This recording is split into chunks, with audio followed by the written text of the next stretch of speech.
Assalamualaikum warahmatullahi wabarakatuh. Bertemu lagi bersama dengan saya Rizky. Kali ini Rizky akan menceritakan kisah Nabi Khidir alaihissalam bertemu dengan Dajjal, dipenggal lehernya lalu dihidupkan kembali. Bagaimanakah kisah selengkapnya? Tanpa perlu berlama-lama lagi, marilah kita langsung saja masuk ke ceritanya.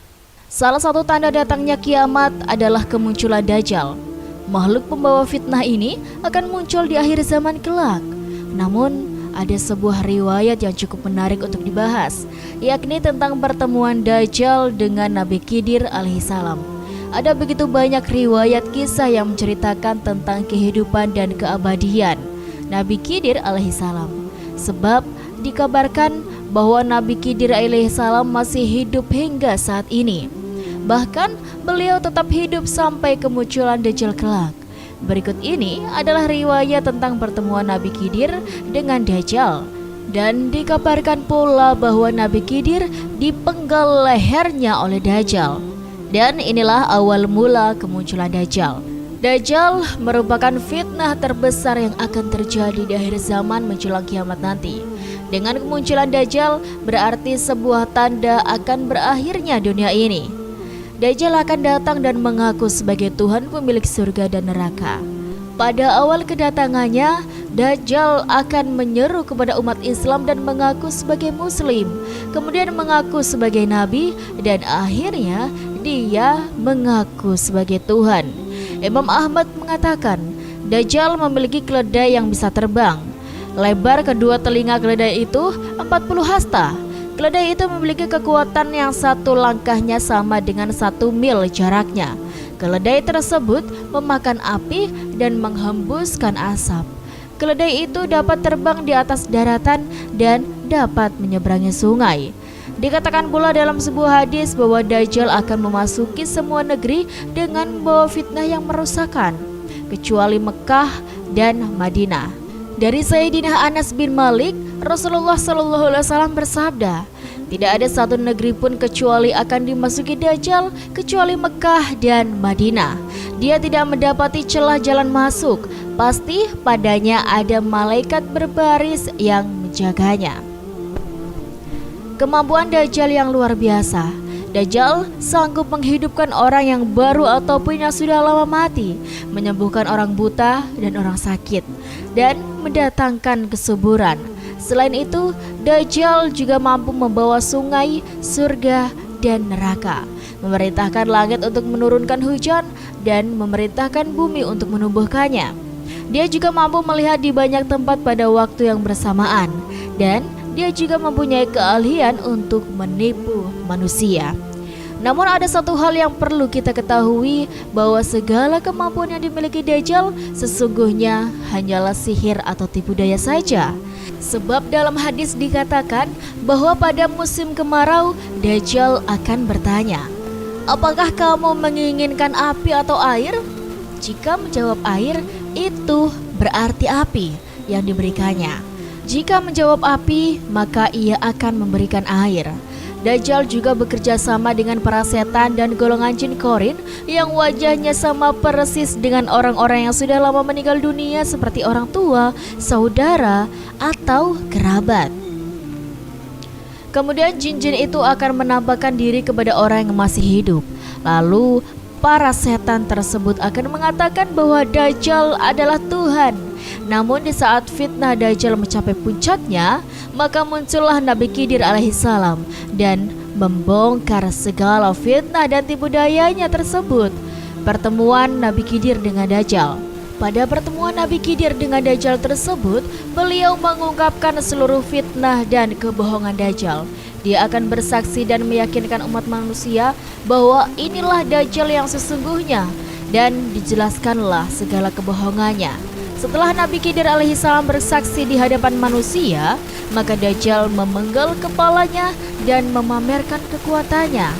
Itu sekaligus demi merapuhkan keyakinan umat Islam atas kesaksian Nabi Khidir alaihissalam tersebut. Setelah Nabi Khidir terpenggal dan tercincang, lalu dengan keahlian sihir yang dikuasainya, Dajjal pun menghidupkan dan membangkitkan kembali Nabi Khidir. Lalu Dajjal dengan bangga berkata kepada semua orang yang menyaksikan kejadian itu, bukankah kalian sudah melihat kekuasaanku sebagai Tuhan kalian? Maka semakin yakinlah para pengikut Dajjal bahwa dia adalah Tuhan. Namun Nabi Khidir kembali menentangnya dengan bersaksi bahwa Dajjal bukanlah Tuhan. Kemudian Nabi Khidir berkata, "Wahai sekalian manusia, dia tidak akan melakukan hal seperti ini terhadap seorang pun setelah aku." Kemudian Dajjal pun mencoba memenggal Nabi Khidir lagi untuk kedua kalinya. Namun atas izin Allah Subhanahu wa Ta'ala, Dajjal tidak sanggup untuk membunuhnya dengan cara itu. Pedang hingga gergaji pun tidak bisa melukai tubuh Nabi Khidir alaihissalam. Lalu Dajjal melemparkannya ke neraka terakhir. Dalam sebuah hadis dijelaskan bahwa orang-orang menyaksikan kejadian tersebut mengira bahwa Nabi Khidir dilemparkan ke neraka. Maka dari itu Rasulullah SAW segera menegaskan, padahal ia dilemparkan ke surganya Allah Subhanahu wa Ta'ala. Derajatnya pun mulia dan dia adalah syuhada yang paling agung di sisi Allah Azza wa Jalla. Setelah kejadian itu, barulah sebagian umat semakin yakin dan segera berbaiat kepada Imam Mahdi.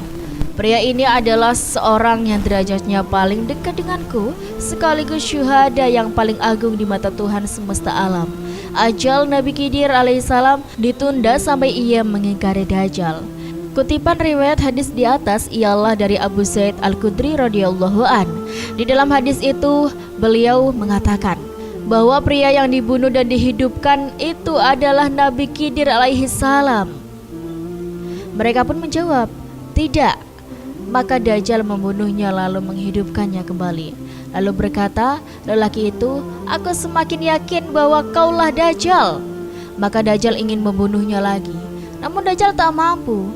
Maka berkata Abu Ishaq dalam riwayatnya bahwa lelaki itu adalah Nabi Khidir alaihissalam.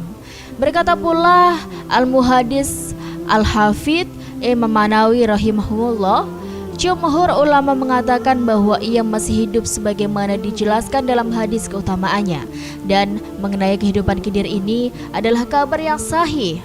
Selain itu juga dijelaskan bahwa datanglah seorang lelaki asing melawat Rasulullah SAW. Ketika itu beliau Rasulullah tengah wafat. Maka berkata Sayyidina Abu Bakar As-Siddiq dan Sayyidina Ali bin Abi Thalib bahwa lelaki itu adalah saudara Rasulullah SAW, yaitu Khidir alaihissalam. Nabi Khidir tidak diriwayatkan menikah dan mempunyai keturunan. Namun dijelaskan oleh Al-Imam Manawi dalam syarahnya bahwa Nabi Khidir alaihissalam tinggal dan beribadah di laut. Beliau berpendapat demikian karena merujuk pada firman Allah Subhanahu wa Ta'ala yang menceritakan tentang Nabi Khidir alaihissalam pada surat Al-Kahfi, yaitu Nabi Musa alaihissalam bertemu dengan Nabi Khidir yang tengah beribadah di tengah laut. Dan ada beberapa riwayat lainnya juga mengatakan bahwa para wali Allah, solihin, dan ulama yang pernah berjumpa dengannya. Sebagian ulama pun menjelaskan bahwa tanda-tanda Nabi Khidir alaihissalam ialah memiliki ibu jari yang tak bertulang, dan memang tanda beliau demikian sejak lahirnya. Wallahu alam bisawab. Dan itulah kisah yang bisa Rizky sampaikan, semoga bermanfaat dan bisa menjadi pembelajaran bagi kita semuanya. Terima kasih sudah menonton dan nantikan video-video Rizky lainnya. Rizky pamit undur diri. Wassalamualaikum warahmatullahi wabarakatuh.